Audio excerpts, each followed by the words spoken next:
Bonjour, aujourd'hui j'aimerais vous parler des prévisions astrologiques 2018 pour le signe du Verseau. Si vous êtes de ce signe, cela veut dire que vous êtes né entre le 20 janvier et le 18 février. Voici le cercle du zodiaque. Ici votre signe colorié en jaune.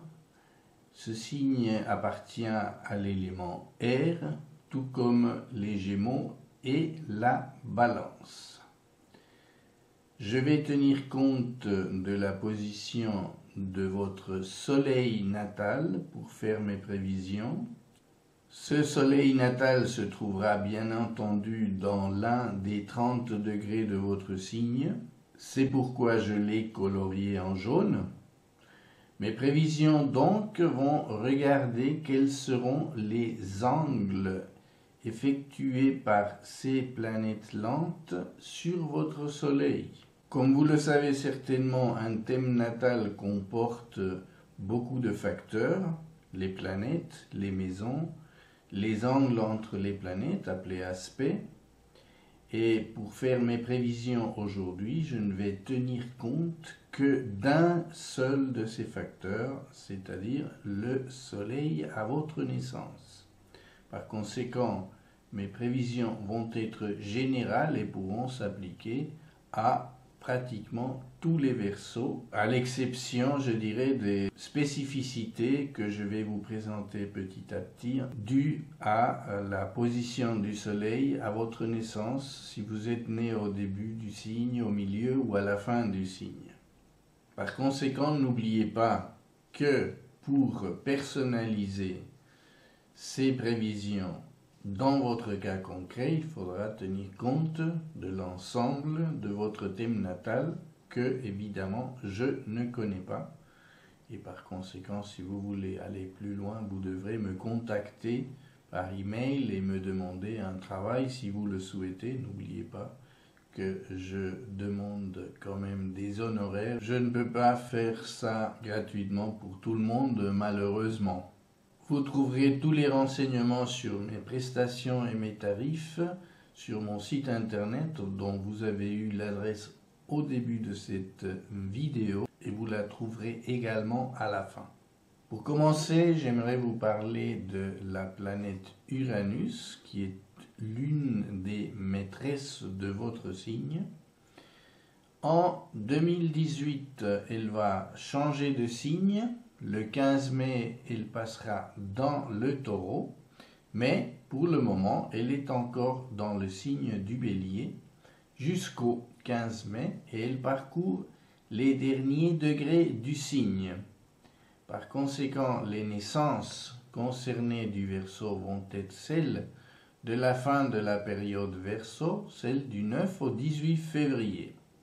Depuis cette position, Uranus forme un sextile avec votre Soleil, en particulier le Soleil des naissances de la fin du signe, comme je viens de le dire. Ce transit n'est pas très puissant, il n'aura peut-être pas beaucoup de conséquences, mais il va certainement vous ouvrir à certaines possibilités et à certaines opportunités.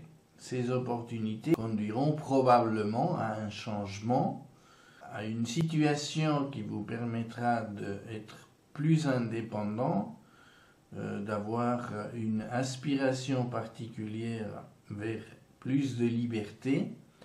Et je dirais par là que c'est une opportunité en général pour les natifs concernés d'améliorer leur qualité, je dirais, de la nature de votre signe, qui est un signe social, qui est un signe humanitaire, qui est sensible aux dynamiques de groupe et par exemple à l'amitié. Vous êtes aussi un signe qui est très ouvert vers la nouveauté, vers la technologie par exemple, et cette position d'Uranus va vous sensibiliser et va vous permettre peut-être s'il s'agit de votre activité professionnelle, d'avoir accès à de nouveaux projets dans ces domaines-là. L'élément air est associé à la vie mentale et relationnelle. Dans le cas de votre signe, vous vous ouvrez plus particulièrement vers les mouvements sociaux, vers les groupements de toutes sortes, vers les amis. Vous cultivez une certaine admiration pour les systèmes d'idées, pour ce qui fait avancer la société, et votre vie émotionnelle est peut-être laissée sur un second plan, puisque l'intellect et les idées vont primer sur d'autres considérations. Je parle là, bien entendu, en toute généralité. Mais cela me amène à vous présenter la position de Jupiter en Scorpion en 2018, en tout cas jusqu'au 8 novembre. Le Scorpion est un signe émotionnel, et émotionnel d'une manière intense. Cela veut dire que ces éléments émotionnels vont être en aspect disharmonique avec votre signe, puisqu'il s'agit d'un angle de 90 degrés appelé carré. Donc Jupiter, qui agit comme un amplificateur là où il se trouve, va amplifier tout ce qui est émotionnel et qui va vous atteindre d'une manière ou d'une autre, soit via des personnes, soit via des processus intérieurs dus par exemple à certains facteurs de votre thème natal qui vous rendent émotionnel et sensible. Jupiter est une planète de croissance, d'évolution, d'optimisme, de confiance. Par conséquent, vu qu'il y a ce carré, vous pourriez avoir un excès dans ces domaines-là. Et par exemple, croire que vous êtes au-dessus des situations que vous traversez et que vous pouvez les gérer d'une manière optimale sans tenir compte des réalités. Donc il y a un élément d'exagération qu'il faudra bien surveiller et vérifier que vous n'êtes pas en train de perdre une certaine objectivité par rapport aux circonstances ou aux personnes.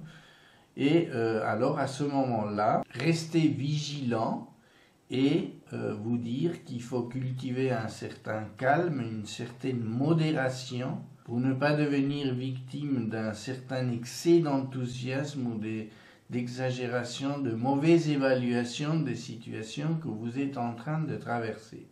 La retenue serait plus facile si la deuxième planète qui gouverne votre signe, Saturne, se trouvait dans un rapport intéressant par rapport à votre signe, à votre soleil. Mais cette année, Saturne va se trouver dans le signe du Capricorne, ceci pour une durée de 3 ans en tout, comme vous le voyez ici. Et en 2018, Saturne ne parcourra que le premier tiers du signe du Capricorne. Or, depuis ce signe, Saturne forme un angle de 30 degrés avec le vôtre. C'est un angle dit mineur, un demi-sextile. Et là, l'appui de la planète va se faire très discret par rapport à votre Soleil. La planète gère la modération, la prudence, le sens du travail et des responsabilités. Elle va rester assez neutre par rapport à votre signe, mais elle ne va pas rester neutre par rapport à vous-même, sachant que le Soleil représente la conscience, l'évolution. Lorsque Saturne se trouve dans le signe qui précède immédiatement le vôtre, c'est un temps de mûrissement, un temps de gestation qui s'ouvre. Pourquoi ? Parce que le cycle de Saturne dure environ 29 ans et demi. Lorsque il y a 29 ans et demi, cela dépend évidemment de l'âge que vous avez, Saturne était en conjonction avec votre Soleil, eh bien cela avait ouvert un cycle de maturation, un cycle de responsabilisation et un cycle de réalisme par rapport aux obligations de la vie, par rapport à notre capacité à devenir adulte et à assumer les tâches qui nous incombent. Ici, on est à 3 ans environ de la fin de ce cycle par rapport à votre soleil, pour autant que vous soyez né dans le premier décan du Verseau. Eh bien, cette fin de cycle veut dire que vous allez intérieurement, même si c'est en partie inconsciemment, vous allez mûrir le travail que vous avez fait pendant les 26 dernières années, en récolter les fruits lorsque Saturne viendra sur votre soleil en conjonction. Donc, tout travail de gestation suppose un temps un peu d'arrêt, un temps d'incubation, je dirais, un temps où vous allez faire un bilan intérieurement, même inconsciemment, de tout ce que vous avez fait pendant le dernier cycle de Saturne. Les expériences accumulées vont petit à petit se transformer en vous pour devenir un nouvel élan pour le prochain cycle. Soyez attentifs aux réflexions, par exemple, que vous pourrez nourrir pendant les 3 prochaines années, parce que lorsque le cycle se terminera, vous allez probablement sentir que vous êtes passé à un niveau supérieur par rapport à votre capacité à vous intégrer de manière responsable et de manière adulte dans la vie de tous les jours.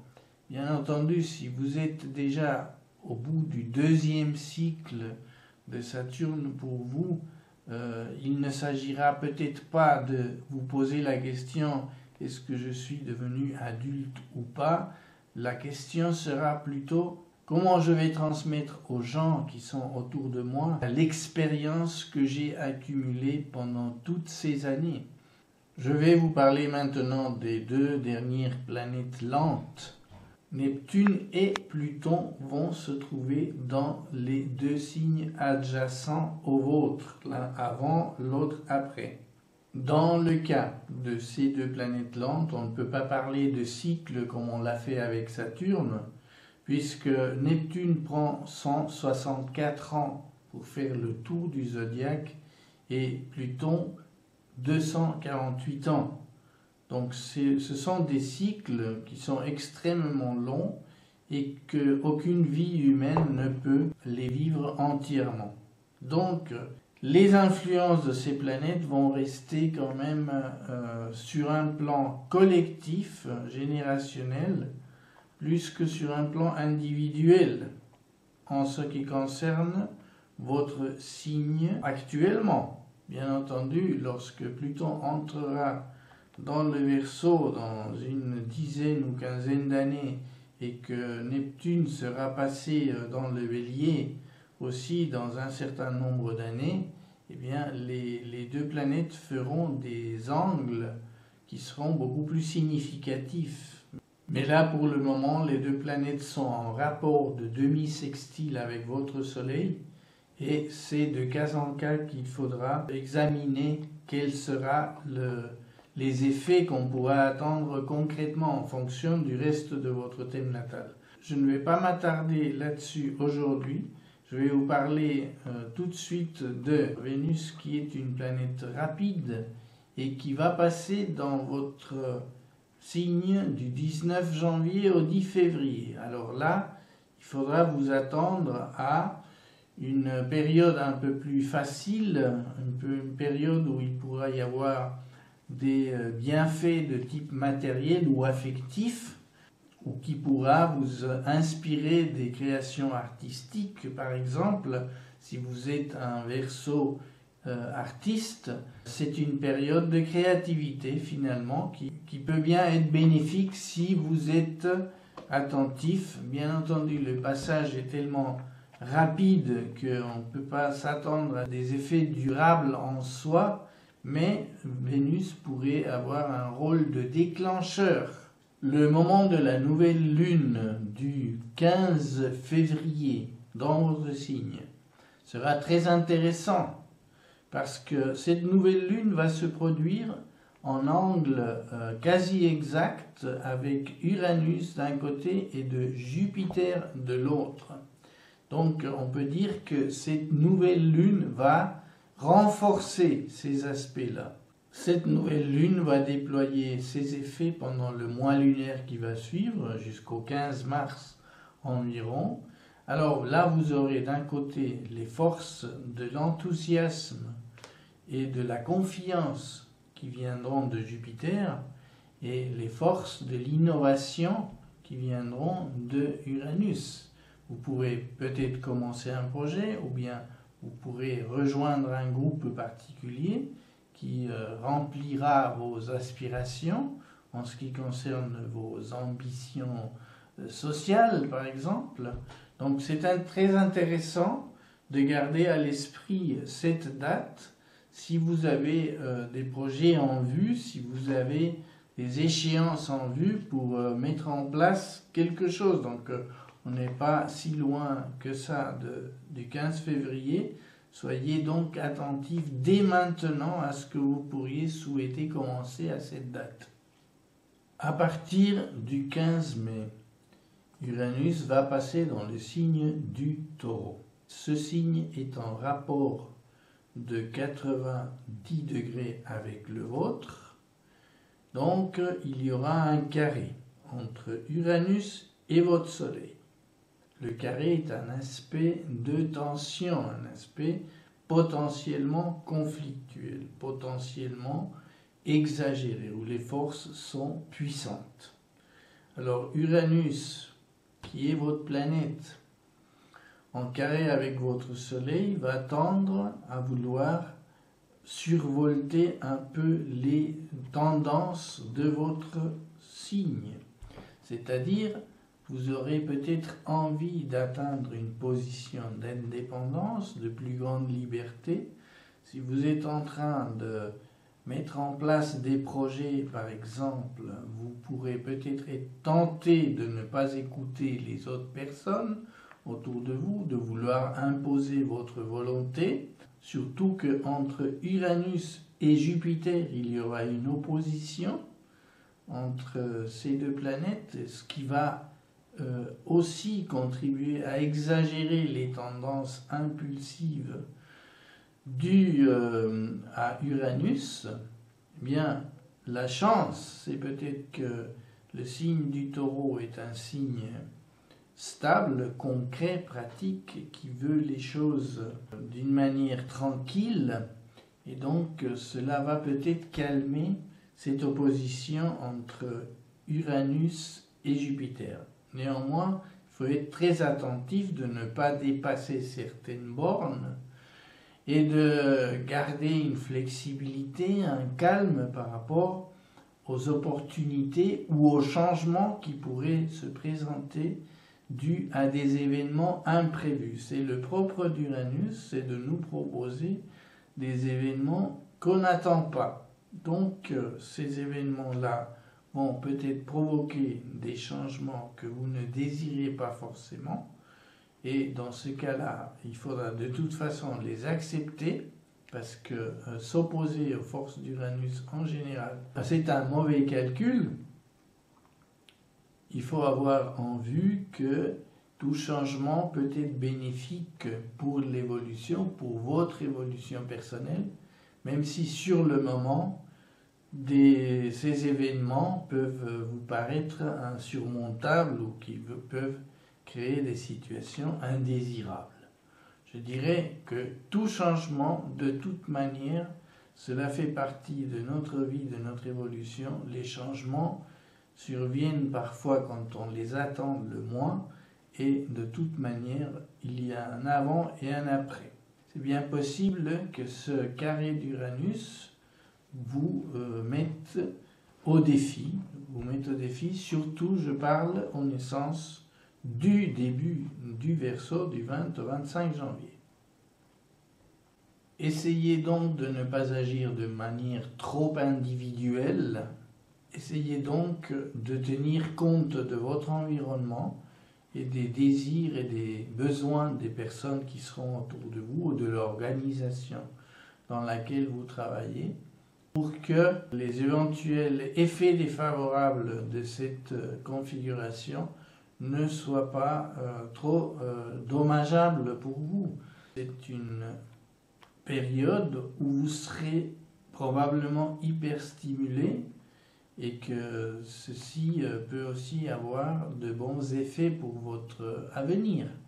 Donc soyez attentifs en tout cas aux opportunités qui vont se présenter et en saisir les bons côtés en rejetant peut-être celles qui seraient à caractère un peu trop risqué. Mais il vous faudra évaluer soigneusement les situations pendant le passage de Mars dans votre signe. Mars va effectuer une rétrogradation. Normalement, la planète passe 6 semaines dans chaque signe. Ces passages peuvent être imperceptibles, mais en l'occurrence, ici, Mars va passer 5 mois dans votre signe en 2 phases. La première du 17 mai au 14 août et la deuxième du 12 septembre au 16 novembre. Donc Mars va d'abord entrer, parcourir la première moitié du signe à peu près, ensuite passer environ un mois du 14 août au 12 septembre dans le Capricorne, et puis ensuite revenir dans votre signe et le parcourir d'une traite du 12 septembre au 16 novembre. Mais cela veut dire quand même que la première moitié, surtout la première moitié du Verseau, va avoir 3 passages de Mars dans cette période-là et les effets plus sensibles seront ceux des natifs du 20 janvier au 3 février et pour les dates du 17 mai au 20 octobre. Donc, pour cette fourchette de dates-là, il faudra vous attendre à un surplus d'énergie, à un surplus d'impulsivité. Bien entendu, cela sera favorable si vous devez vous imposer, si vous devez augmenter votre combativité, si vous devez atteindre des objectifs qui nécessiteront du courage, de la détermination, une capacité à se dépenser physiquement. Pour cela, ce sera effectivement très favorable. Par contre, il faut être très vigilant parce que Mars sera en carré d'Uranus et probablement le carré de Jupiter, bien qu'il ne sera peut-être pas exact simultanément, du fait de ce carré général du Scorpion vers le Verseau, va aussi augmenter les risques d'exagération, les risques de, entre guillemets, inflammation dans tous les domaines, et que alors il y aurait peut-être aussi des risques potentiels d'accident. Donc, évitez, je dirais, les activités à risque. Si possible, ne vous soumettez pas à des tensions qui ne seraient pas obligatoires, nécessaires. Soyez dans ce cas le plus calme possible, bien entendu. C'est facile à dire, après c'est peut-être moins facile à réaliser. Mais voilà, une période très dynamique qui s'ouvrira à vous dans cette fourchette de dates. Vers la fin de cette période, Jupiter va changer de signe et cela va être bénéfique pour vous. Ce sera surtout sensible pour le début du Verseau, puisque Jupiter sera en début du Sagittaire à partir du 8 novembre.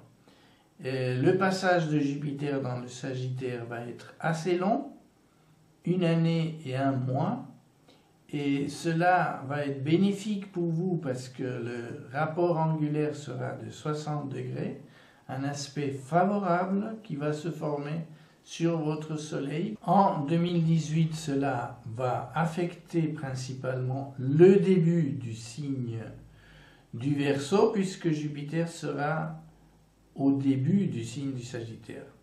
Bien entendu, en 2019, tout le signe va être balayé, et le vôtre également, par le biais de ce sextile, cet angle favorable harmonique.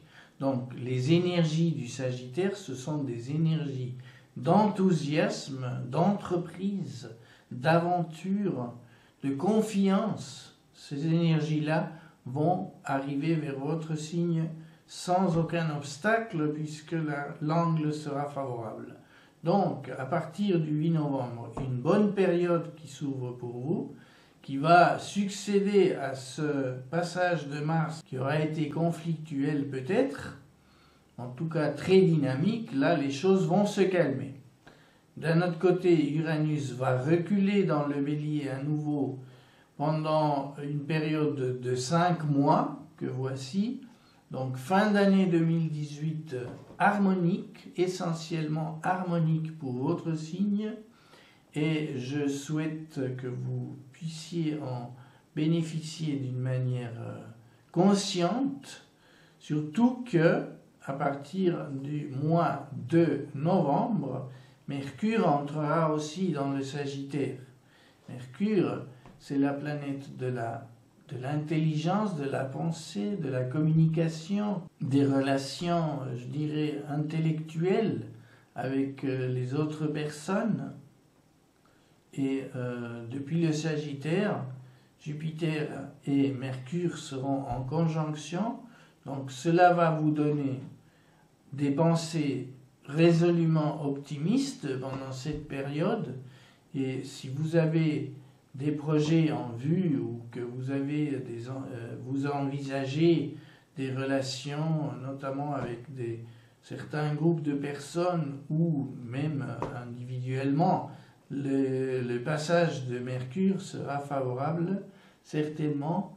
Et je dirais, profitez bien de cette fin 2018 qui se présente sous les meilleurs auspices pour votre signe. Si vous avez aussi besoin de faire des voyages ou des envies de voyage, n'hésitez pas à les entreprendre sous cette configuration, puisqu'ils pourront vous apporter des bienfaits au niveau de vos contacts avec des personnes de l'étranger, ou parce que vous pourrez aussi faire bénéficier à d'autres cultures de vos apports personnels, de votre expérience. Soyez aussi très attentifs à de nouvelles connaissances que vous pourriez acquérir sous cette configuration, puisque Mercure est une planète d'études, de connaissances, et entre les deux, le domaine de la philosophie, par exemple, est particulièrement favorisé avec cette configuration. Donc, voyez, c'est une année qui peut finir d'une manière extrêmement riche pour vous. C'est ce que je vous souhaite. Voilà, je termine ainsi mes prévisions pour votre signe. J'espère que ces indications vous seront utiles pour passer l'année d'une manière plus consciente. Sans ça, je vous souhaite une excellente entrée dans l'année 2018. Je vous remercie de votre attention, vous dis au revoir et à bientôt.